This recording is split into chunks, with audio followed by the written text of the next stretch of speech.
This podcast is made possible through listener contributions to the ETV Endowment of South Carolina. And the Florence County Museum, presenting Kindred Spirit, the personal worlds of William H. Johnson, exploring the painter's artistic evolution and journey of self-discovery from rural South Carolina to Europe and New York. flocomuseum.org.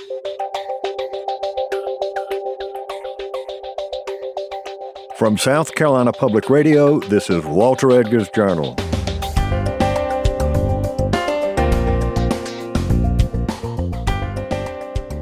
I'm Walter Edgar, welcoming you to our podcast series about South Carolina culture and history with a nod to all things Southern. Today, Alfred Turner and I will be talking with Joseph McGill and Herb Frazier about their book, Sleeping with the Ancestors, How I Followed the Footprints of Slavery.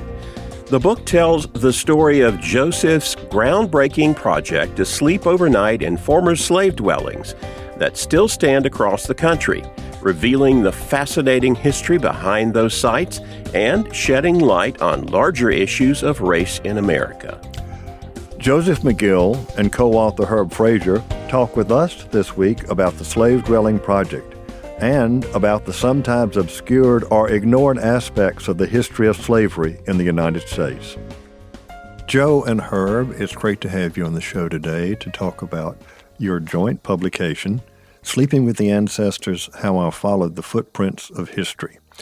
Herb is with the Charleston City paper, and Joe is founder and executive director of the Slave Dwelling Project.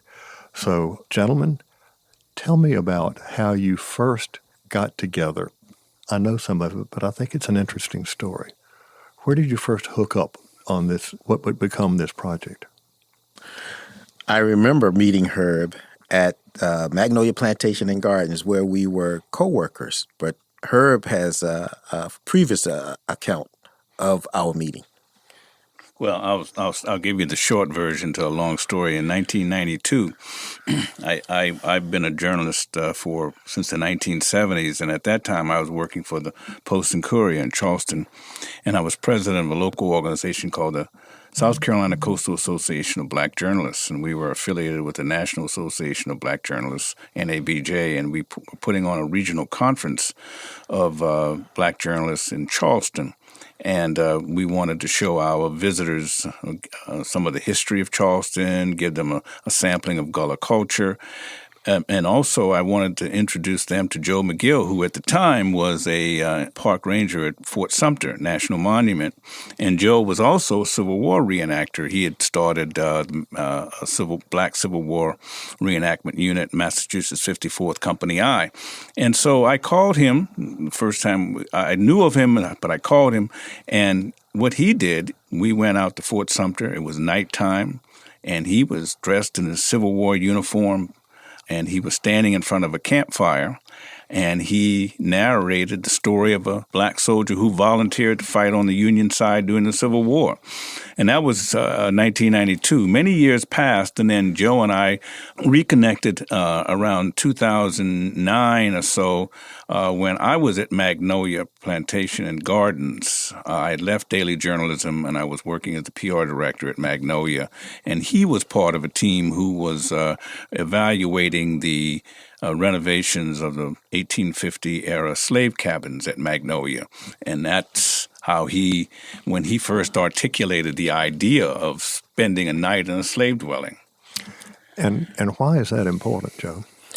It came about because of the lack of knowledge that I had based on the education that I got growing up in South Carolina, graduating from King Street Senior High School in 1979, and learning that my enslaved ancestors were happy as enslaved people, and the people who enslaved them were good to them.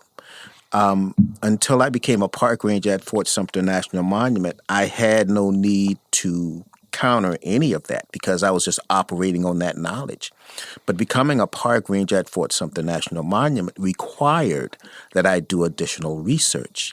And that additional research showed me that what I learned in school was not true. It taught me that I was lied to. So the idea came about to start the slave dwelling project. But if we look at a period before that, if we look for that epiphany, it was that time when I was in the military in Amsterdam, and I went up into the space where Anne Frank hid from the Germans. And that did something to me. It planted a seed, that seed that would lie dormant until I got the opportunity to sleep in that first slave dwelling at Magnolia Plantation and Gardens. And it was through Herb Frazier. I tested that idea about sleeping in such a place. He thought it was a great idea. He did the initial marketing for it, and fast forward now, here we are. Okay, now we're talking about 2010 and Magnolia Plantation and Gardens. First of all, it has that name, plantation, but you're dealing now with the slave dwellings, or as we say today, the dwellings of the enslaved. In terms of historical reinterpretation, that's pretty forward. Yeah. For Magnolia Plantation to have done what it did back in 2009, when they brought those slave dwellings online for public consumption, they were the tip of the spear. They were cutting edge at that time, because up until that point, the majority of plantations, the majority of places with the capability of interpreting that element of history were interpreting that element of history to cater to their public, mostly white visitors.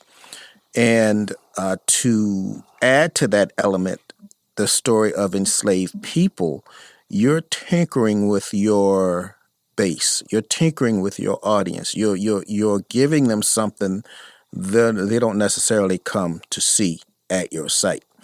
So to do what Magnolia did at that point in their existence was cutting edge. And neighboring Middleton Place was doing the same thing. Well, they took it a step further. They took it to another level, because they were communicating with the descendants of those who were enslaved there.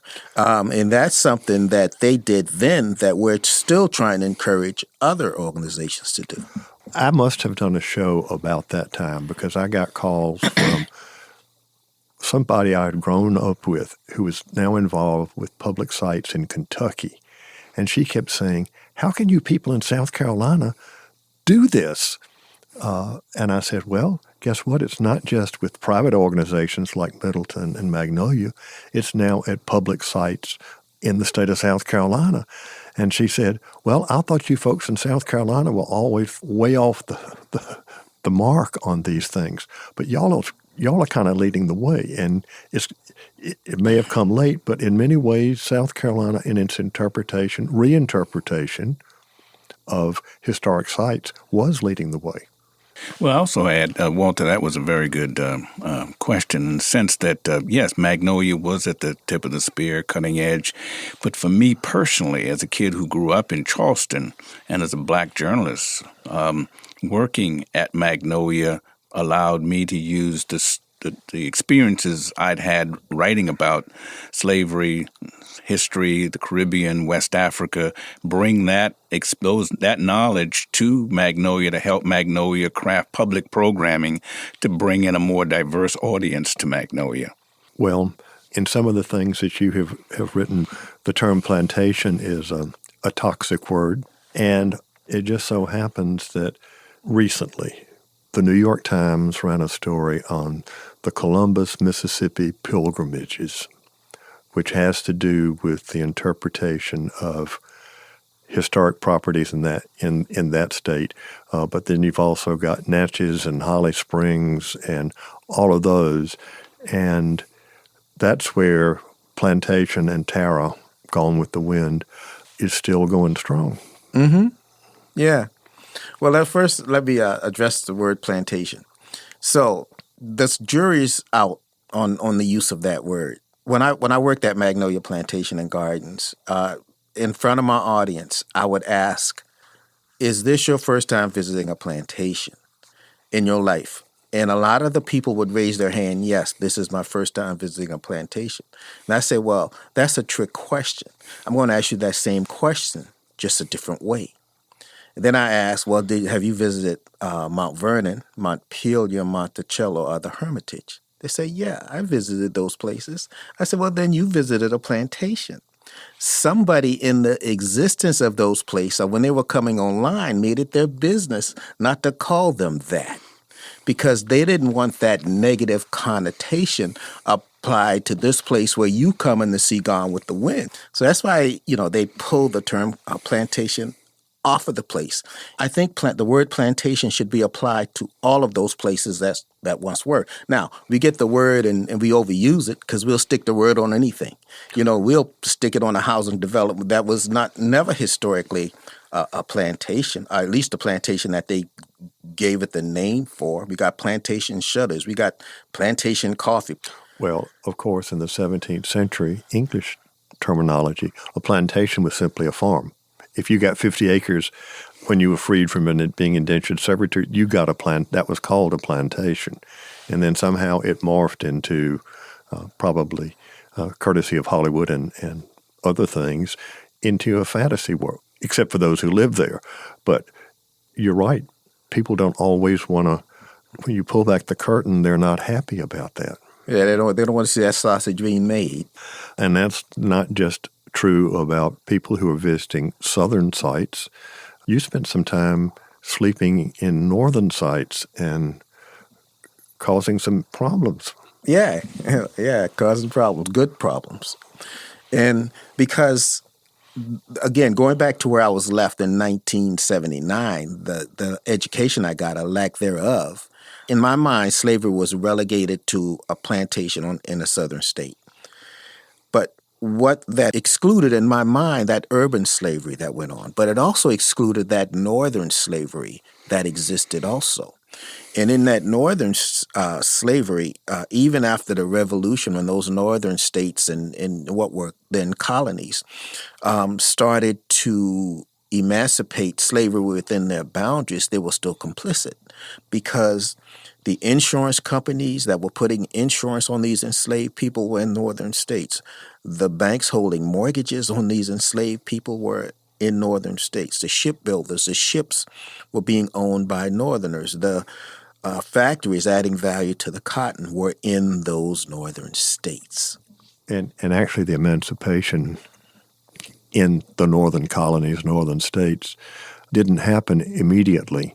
It was gradual, and as late as the 1820s, and you can correct me on this, was it New York in the 1820s? Children born after that act in New York, they were not freed immediately, only they had to reach an age like 21 or 25.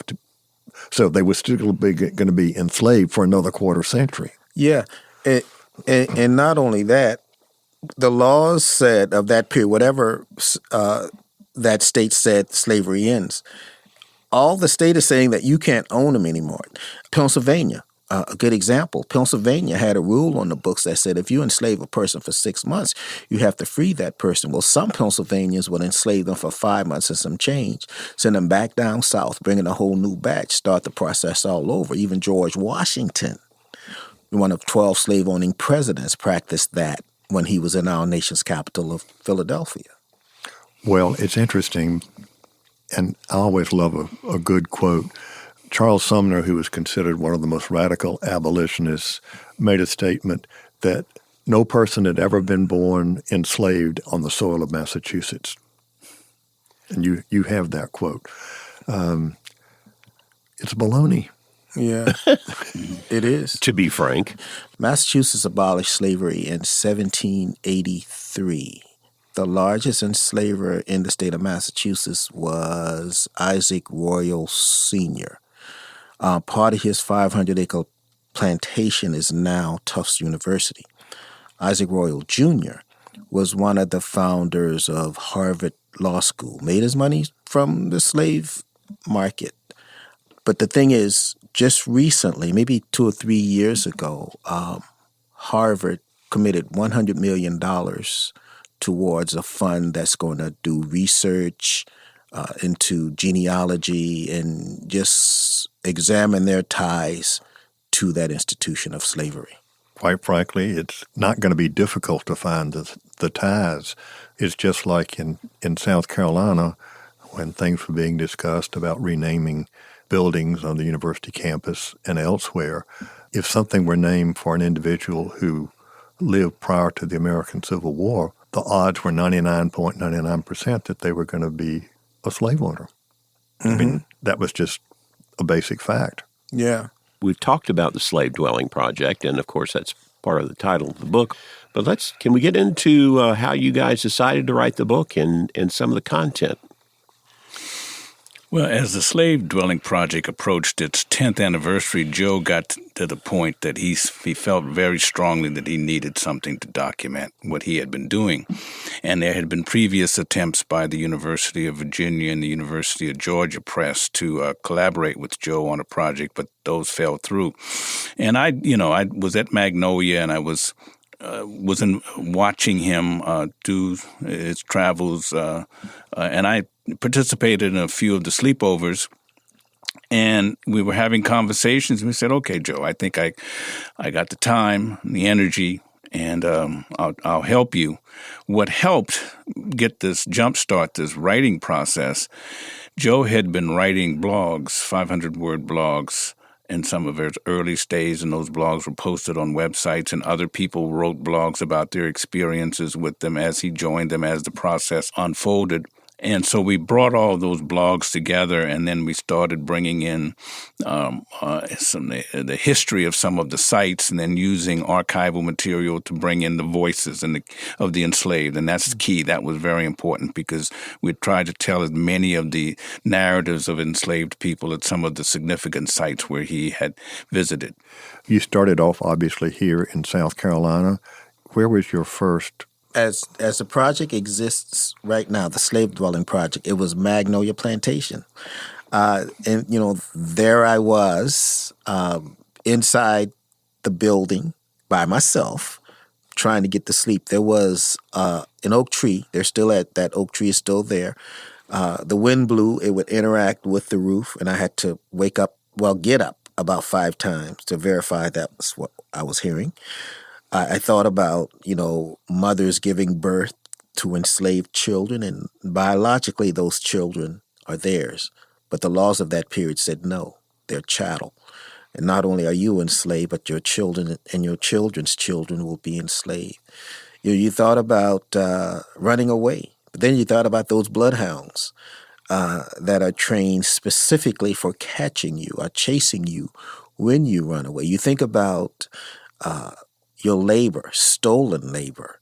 Your enslaver can benefit from your labor, but you can't. So those are the things, I was running through my mind, and eventually, I got to sleep. But the next morning, I woke up, and at that point, I was not familiar with the property. I think that might have been my second time on that property. So I woke up, not knowing where I was going. I took a walk, and where I ended up was the cemetery where the enslaved people are buried. Now, it was an active cemetery up until the 1990s, so they're headstones.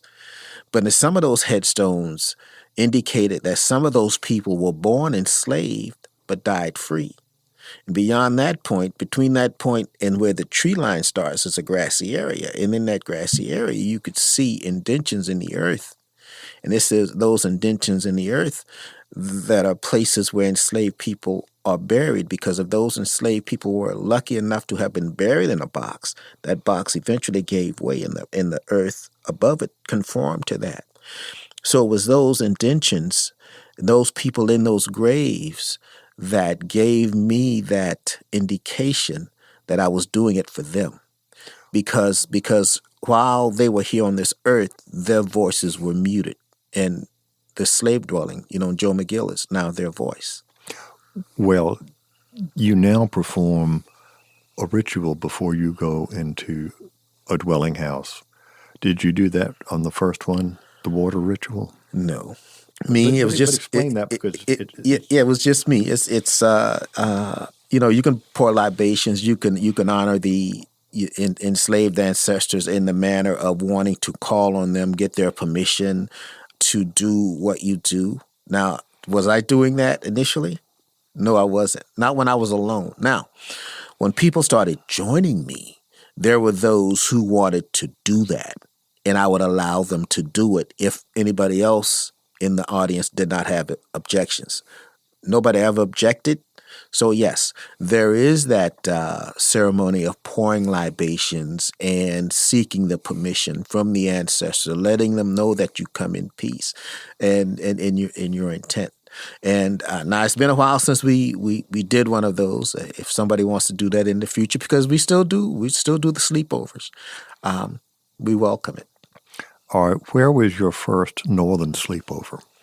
It was Philadelphia in Cliveden, Clivede in Cliveden, or Cliveden as it's known by some. Mr. Chu was the builder of that space, the owner of it all. And when leading up to the Civil War, he was playing both sides. Yeah, he was a Northerner in the state of Pennsylvania, but he owned plantations in Maryland. What was the reaction to your having that first Northern sleepover? Well, it was an education for me. It took me from that place of ignorance to a place of knowledge of enslavement happening in those northern states. It opened the door for other northern states to do, just that same thing. Be as persistent as Cliveden was in this story of telling the whole story, because the Cliveden experience was them discovering that slavery existed in that space, but not sweeping it under the rug, as a lot of organizations up until that point would do.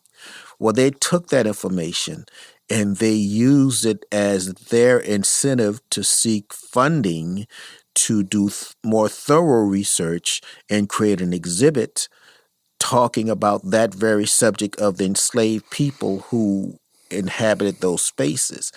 And they went as far as, retraining their docents to the point where they had to let some go, because some of them just didn't want to go there. They weren't ready for that element of the story. They weren't ready. Not only they're not ready for that story, they did not want to be the ones to, be the tip of that spear. Well, that was a very interesting account because, as you mentioned, a lot of northern sites don't want to get into that story, period. And visitors are still resistant to the actual interpretation of colonial history and pre-Civil War history. Yeah, because it has too much to do with our founding fathers, and they want to keep those founding fathers on a pedestal. But those men were human with flaws, and we need to interpret those flaws also.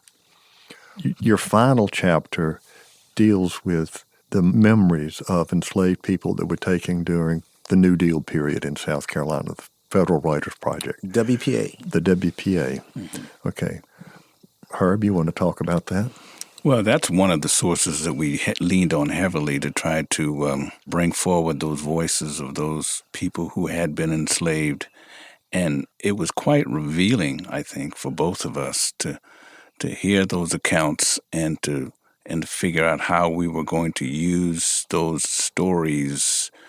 But at the same time, as we read how historians view the WPA narratives, we were wondering whether or not we were being fair in giving accurate accounts, because some historians, and I'm sure, Walter, you're familiar with that, some of the people who had been enslaved were talking to white writers. Yes.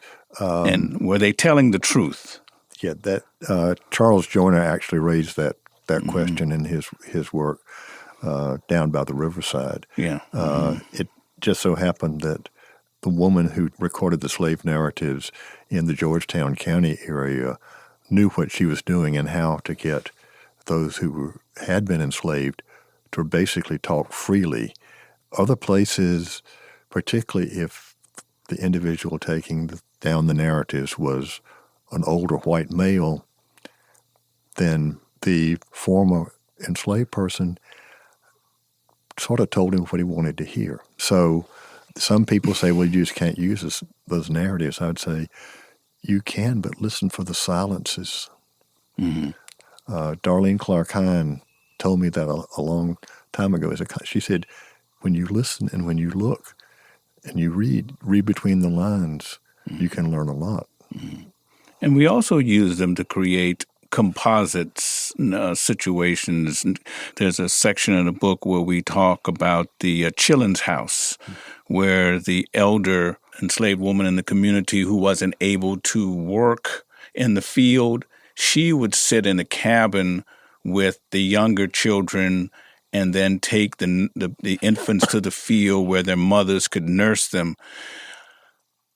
I started reading narratives about what life was like in the cabin itself, since the book is about dwellings. I said, well, what was life in the dwelling? And there were a lot of references to dwellings. So we took all of those references and shaped it into a kind of that central space, the cabin, and what life was like and what activity was going on at that time. The cabin was essential, but also the street. Mm-hmm. Yeah. A lot of the life in the community, enslaved community, took place in the street, in the public sphere, the slave row, whatever you wanted to, whatever they call it. And the dwellings themselves ranged from brick to almost lean-tos. I mean, to whatever was in the area at the time the cabins were built. The streets were very important. They often cooked in a communal fashion because, pots were rare. You see these some people call them wash pots, these big black pots. Therefore you had a lot of stews and things of this nature. But all of those things happen a lot of times on the streets. If you look at the slave dwellings, if you look at the ones for the field hands, they usually don't have back doors. That's because oftentimes the overseer is usually living somewhere near that where those enslaved people are, and that overseer wants the opportunity, the ability to look down that row and see what's coming in and out of that space. Some of those enslavers would not allow these buildings, at least for the field hands, to have these drop ceilings on it because they didn't want them concealing things up there. Well, in talking about sleeping spaces now, you've really kind of moved on from the dwellings. And if you were, for example, reading the diary of a plantation mistress in Alabama, she might talk about the fact that there's an enslaved person sleeping at the foot of her bed. Mm-hmm. Yeah, because some of these people became infirm eventually in their lifetime, and they require round-the-clock cares like hospice in current days terms. And some had different methods of doing that. I was told the story of the John C. Calhoun Mansion on the campus of Clemson University. Clemson is on a former plantation. I was told this story about the infirm person inside the space in the bed with right outside the bed behind the door, right at the door, was a pallet or a tick for that person giving care. And tied to the enslaved person's wrist would be a string. Well, the end of that string will terminate at the place of the infirm person. Well, that infirm person needs some service, something. She just pull on that string, and that, of course, that lets the enslaved person know that that person inside that space needs you in there. Or sometimes they would just be in that space just to keep the fire going.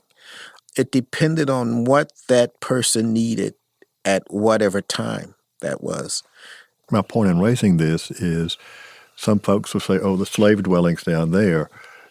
This tells you about the ubiquitous nature of the enslaved population. They were everywhere. Yeah. And here's the thing about learning about the slavery in northern state. Slavery up there was a little more intimate in the sense that, in 1703, 40% of New Yorkers were slave owners. But it was more domestic a lot of times. They were working in the house, or the coachman or the butler, or something of that nature. And a lot of times these spaces are saved by default. because sometimes it was not a separate building or another building. Sometimes these enslaved people were living in the attics. They call them garrets sometime in the North, or sometimes in the basement. So sometimes the spaces of enslaved people are saved by default because these people are saving this nice, elaborate building, but they're also saving these spaces where enslaved people at some point may have been sleeping in that attic or that basement of this nice, beautiful, architecturally significant space that's being preserved. I hate to do this, gentlemen, but we need to start wrapping up. Can I bring up one little quick point before we come to the end? Sure. And that is, yeah, we oftentimes like to also talk about some of the stories that we come across that we hesitate slightly to include, and that's the stories of Black people who enslaved Black people back then. It's the William Ellison story. We came across his story and included it in the book. You know, he was a man who enslaved people in Sumter County. He was one of the larger enslaved owners in the American South. Yeah. He owned more than 50 enslaved people. Yeah. And down in Florida, when you talked about Quakers who enslaved people, we tell the story of Zephaniah Kingsley, who founded Kingsley Plantation, which is now a national park near Jacksonville, and the story of his wife, who was an African woman who he purchased in Cuba and brought her to northern Florida, married, they had children, and gave her a plantation. So we tell that story. We felt as though we needed to tell those and other stories like that because in order to tell this, we need to be honest and tell everything. Yeah. Joe? So our next, the future of the Slave Dwelling Project, we just hired an administrative assistant. So that means, and I'm full-time now. I don't work at Magnolia Plantation anymore. As the beginning of January 1 of this year, I'm full-time with the Slave Dwelling Project. And we're planning our 8th conference in Philadelphia, Pennsylvania. Well, Joseph McGill and Herb Frazier, thank you for being with us today on The Journal.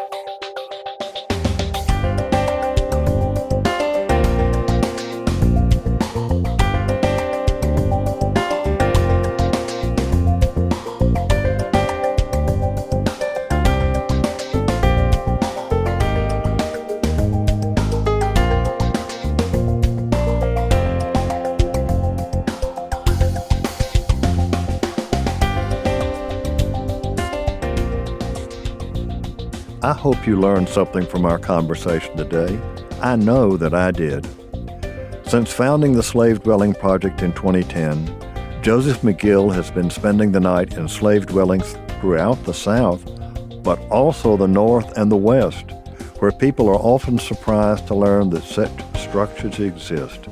Events and gatherings arranged around these overnight stays have provided a unique way to understand the complex history of slavery. Walter Edgar's Journal is a production of South Carolina Public Radio. I'm Alfred Turner, and I produce the show, which is made possible by listener contributions to the ETV Endowment of South Carolina. Remember, the views and opinions expressed on Walter Edgar's Journal are not necessarily those of South Carolina Public Radio or its underwriters. New episodes of Walter Edgar's Journal are published on the first and third Fridays of the month and are available at southcarolinapublicradio.org, on the SCETV app, as well as your favorite podcast provider. We'll talk again soon.